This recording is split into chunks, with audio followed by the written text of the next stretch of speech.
An invisible cage, how China is policing the future of over 1.4 billion people.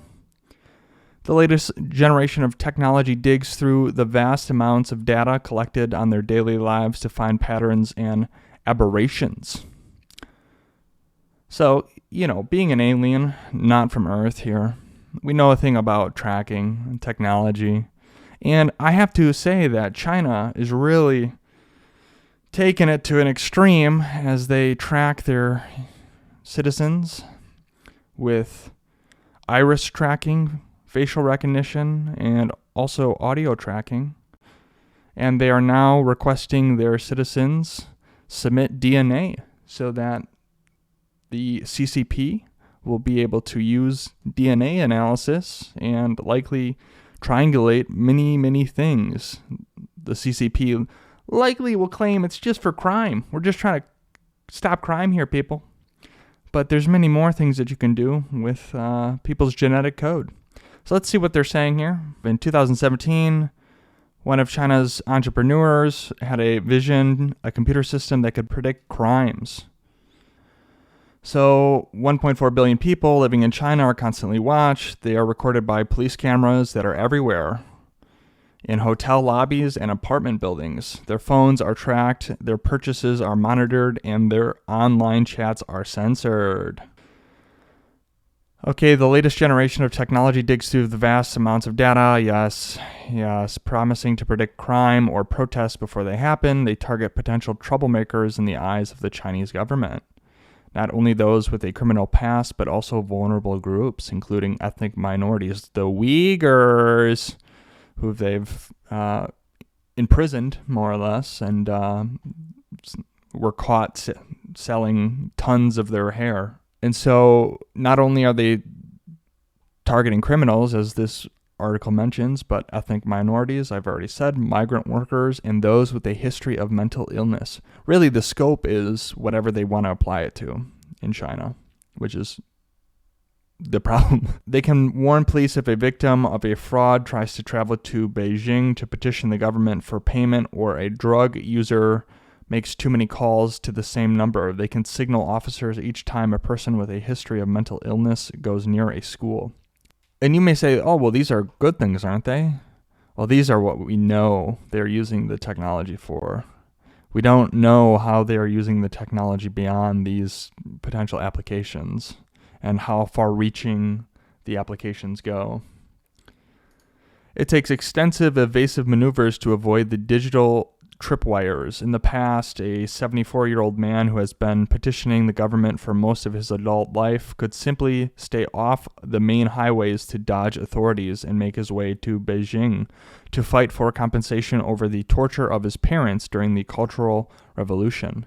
Now he turns off his phones, pays in cash, and buys multiple train tickets to false destinations. Could you imagine? Do you imagine the lengths that this man has to go through?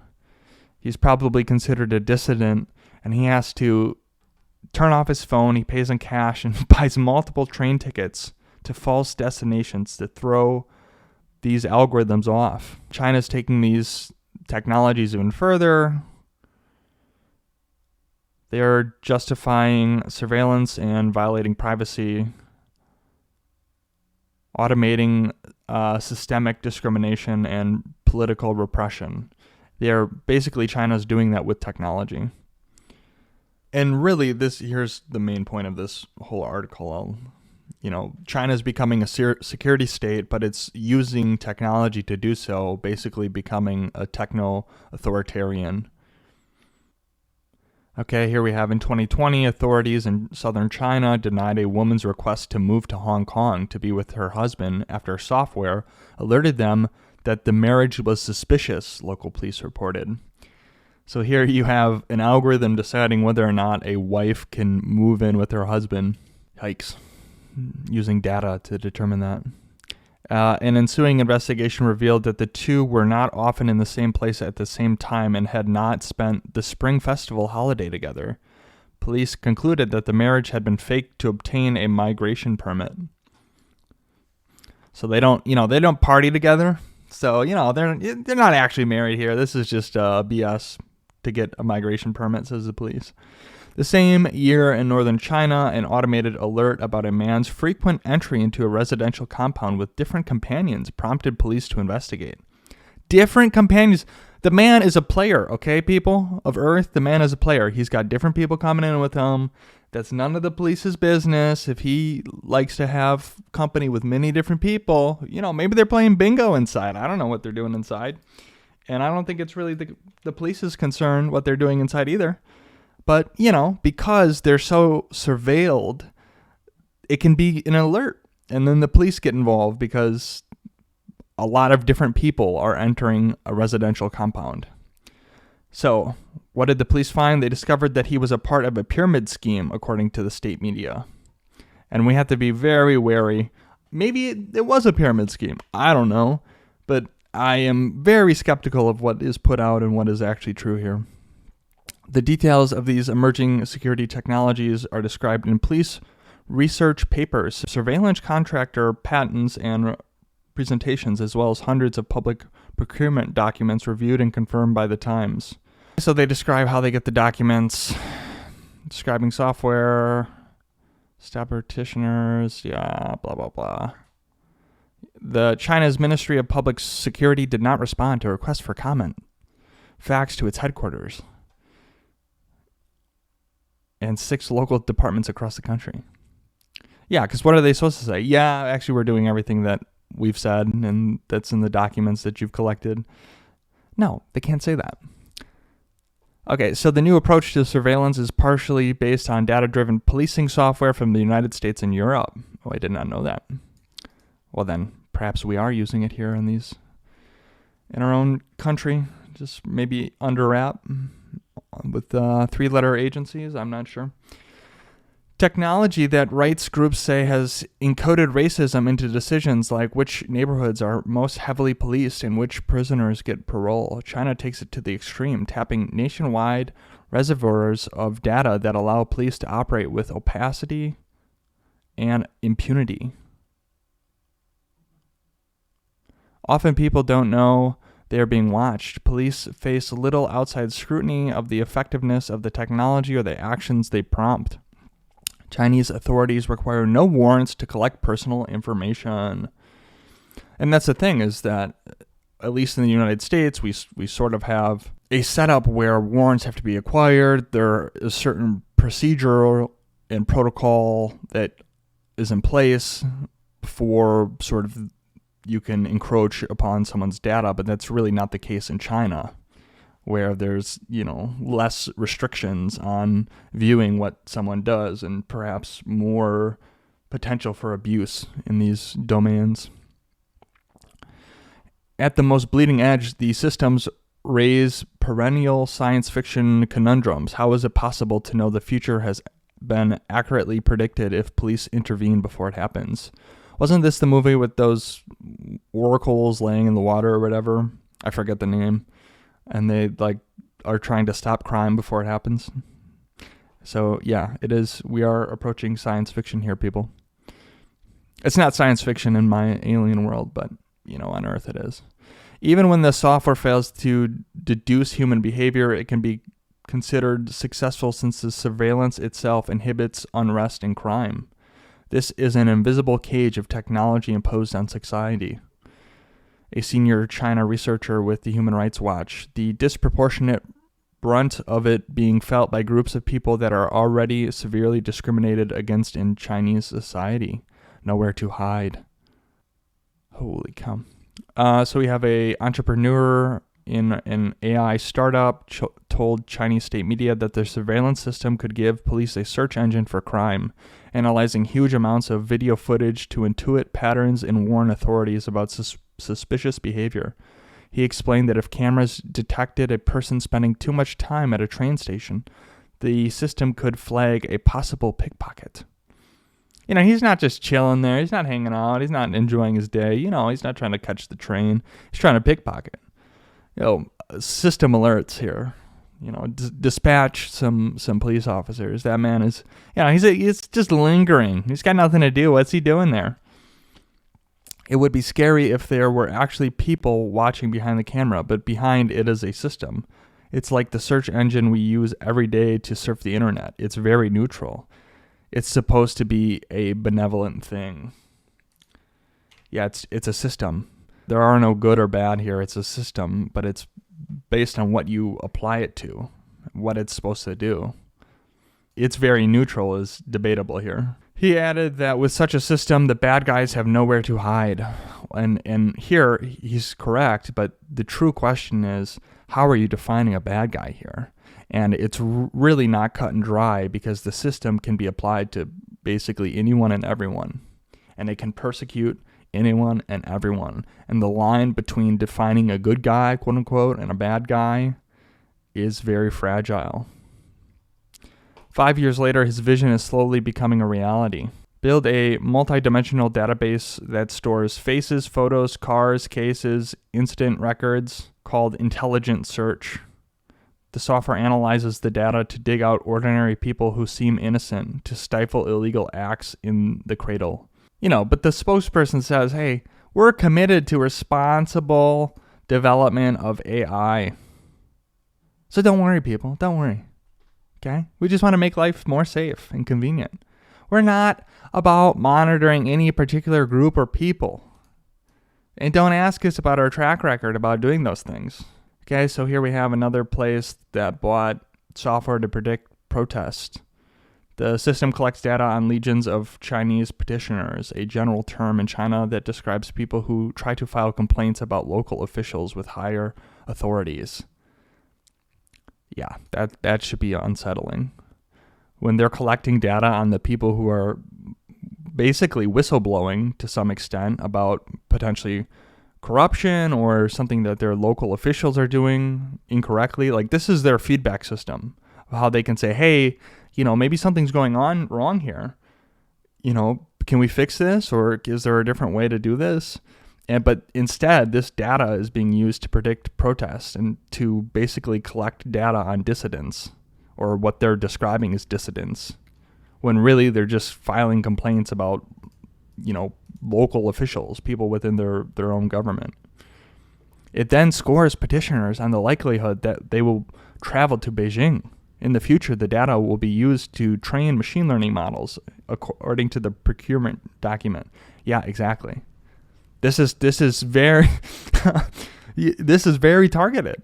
I mean, you're collecting data from people doing a particular thing, and then you're using that data to train machine learning models to catch people like that, to catch other people who are likely to be similar to these people complaining about local officials. Local officials want to prevent such trips to avoid political embarrassment or exposing of wrongdoing. Yes. They don't want to be caught. And then instead of, being on the up and up, they're like, let's collect data on the people who are whistleblowing. Let's collect data on the people who, are trying to provide feedback that maybe there are some aspects of the system that are going wrong. I don't know. What could go wrong there, people? What could go wrong? Imagine. And of course, they declined to comment on the system. Official efforts to control petitioners have grown increasingly invasive. Oh, I could imagine. So someone was imagining that their communications were being monitored. The platform analyzes individuals' likelihood to petition based on their social and family relationships, past trips, and personal situations, according to the procurement documents. It helps police create a profile of each, with fields for officers to describe the temperament of the protesters, including paranoid, meticulous, and short-tempered. Many people who petition do so over government mishandling of a tragic event or neglect in the case, all of which goes into the algorithm. Increase a person's early warning risk level if they have low social status or went through a major tragedy. So they're trying to collect and analyze all of this data. Okay, when police went to a rural Providence, they installed a set of 439 cameras in 2018. They listed coordinates where each camera would go, and they went above intersections, some near schools. 9 were installed outside the homes of people with something in common, mental illness. While some software tries to use data to uncover new threats, a more common type is based on the preconceived notions of police. In over 100 procurement documents reviewed by the Times, the surveillance targeted blacklists of key persons. Key persons. We got some targeted collection of data. And those targeted people are people with mental illness, convicted criminals, fugitives, drug users, petitioners, suspected terrorists, political agitators, and threats to social stability. Other systems targeted migrant workers, idle youths, teenagers without school or a job, ethnic minorities, foreigners, and those infected with HIV. And this is what I'm saying. This is when the entrepreneur says, oh, well, we're only targeting quote unquote bad people. That line is so relative. And then when you actually see who they're targeting, it's anyone they don't like. And it can be for a myriad of reasons, whether or not they've actually done a crime or if they're whatever, right? Idle youths, okay? Idle youths. These people here, they're not doing much. I mean, that's like the train example. Maybe this is a pickpocketer. They're just kind of hanging about. Those infected with HIV, tracking people with certain diseases here. I don't know if it'd be infectious diseases. Is that what it's called, HIV? And then ethnic minorities. Authorities decide who goes on the list, and there is often no process to notify people when they do. Once individuals are in a database, they are rarely removed, said experts, who worry that the new technologies reinforce disparities within China, imposing surveillance on the least fortunate parts of its population. And it's even more than just targeting them, okay? This technology allows authorities to set up digital tripwires that indicate a possible threat. Police can create custom alarms on specific parameters, including where a blacklisted person appears when the person moves around. So maybe this is the time of day they move, whether he or she meets with other blacklisted people, and the frequency of certain activities. So here they are literally looking at who's interacting, and are these people on a so-called blacklist? Are people? When are people gathering? What time? Who are they meeting? And so you can see how you can define a bunch of different nefarious uses of this data, and you can say, oh, send me a custom alert, and then police, hey, these two blacklisted people are meeting together. Maybe they're just having coffee, but maybe they're breaking crimes. Police could set the system to send a warning each time 2 people with a history of drug use checked into the same hotel, or when 4 people with a history of protests enter the same park. Okay, in 2020, police bought software that could look for more than 3 key people checking into the same or nearby hotels. Not even the same hotel, nearby hotels. Or a drug user calling a new out-of-town number frequently. Not only is it people that are considered bad by whatever metric, but here we're bringing in other criteria to target certain people. So in one party-run publication, it describes how authorities use software to identify those who exceeded normal water and electricity use. So here we're tracking people based on their consumption of resources. Here, water and electricity. Never mind that they may have different needs. Never mind that maybe a residential area, they're mining some Bitcoin or whatever. They got some GPUs going on, or that maybe they're playing video games and they have a really expensive computer with a GPU that's a little overpowered for their use. But they want those 4K graphics. Okay, they want those 4K graphics. And you know what? Now they're on potentially a blacklist because their electricity use deviates from everyone else. And maybe they like to, they like to shower. They like to shower. Maybe they brainstorm in the shower. Maybe their water use is a little high. Targeted.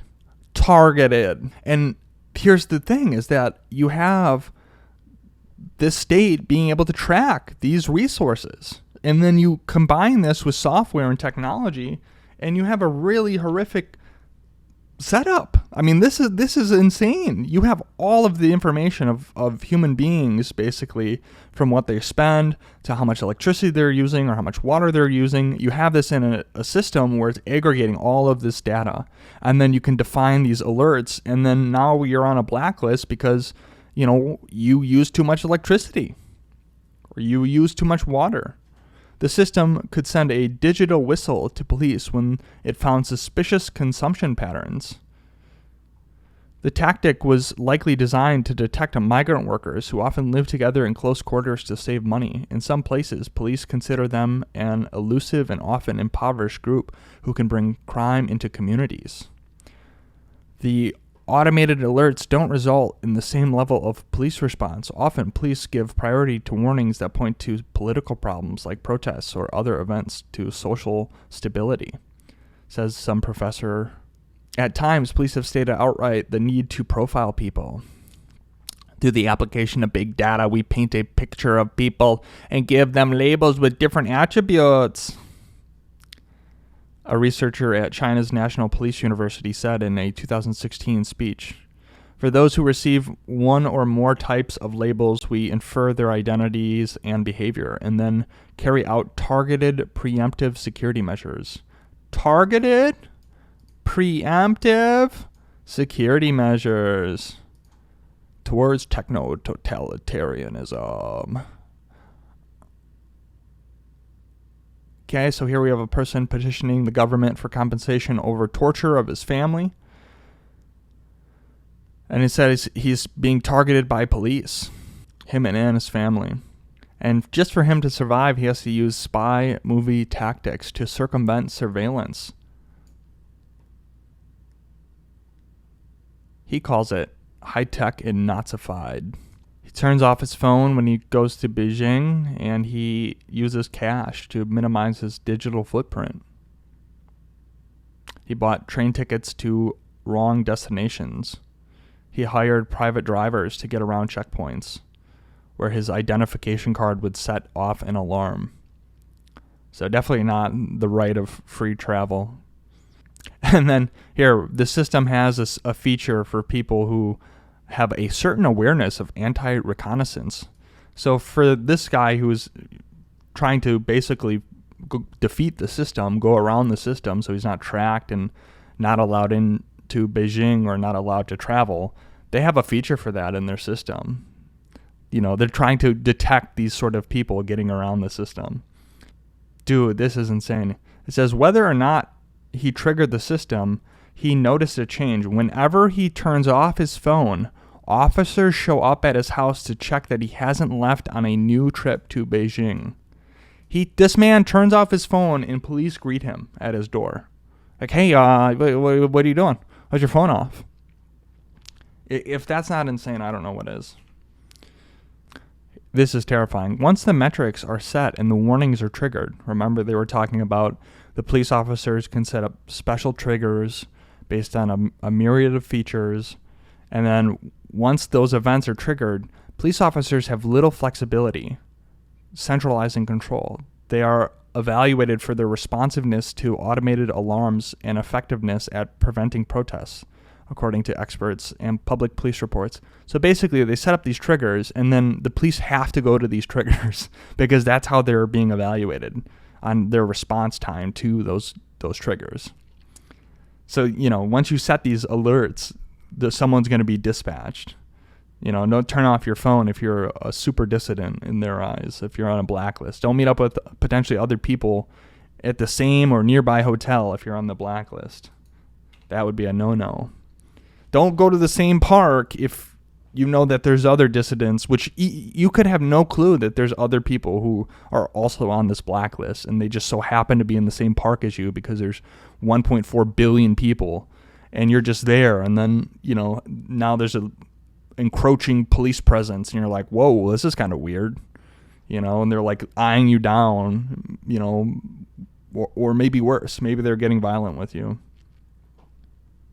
So that's how China's using technology.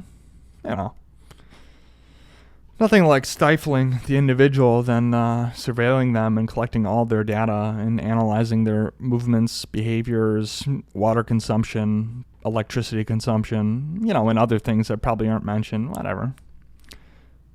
I'll tell my alien friends not to visit China.